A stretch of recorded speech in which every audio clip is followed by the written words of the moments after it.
Well, it's after 7 p.m. in Morocco, where first responders are continuing to dig through the rubble, looking for survivors after Friday's devastating earthquake. The death toll is now approaching 3,000, and tragically, that number is expected to rise. Thousands of homes have been destroyed and families displaced. CNN's Sam Kylie is at a village in northern Morocco which lost half of its 200 residents.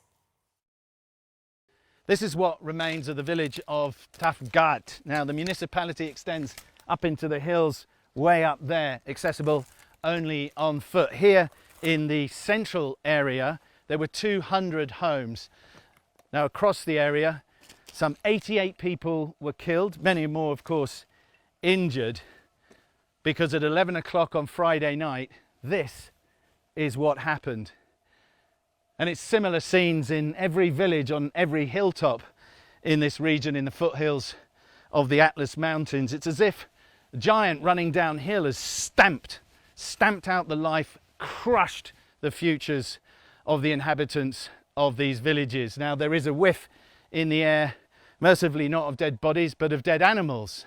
And of course, it's the animals that represent, for a farming community like this, the incomes for the present, the pensions for the future, and indeed any kind of hope for future education for the younger generations. Now, we've been talking to people here, and they insist, some of them, that they want to be able to rebuild. But from the government's perspective, they're having to go right up into those mountains, into the much more further flung regions, using helicopters to drop aid, going out with sniffer dogs to try to find out, in these last few potential moments of finding survivors under this kind of rubble, trying to identify the greatest need. And that is going to be an ongoing and fraught activity. And then, of course, Morocco somehow has got to recover. Sam Kylie, CNN in Tafooghalt.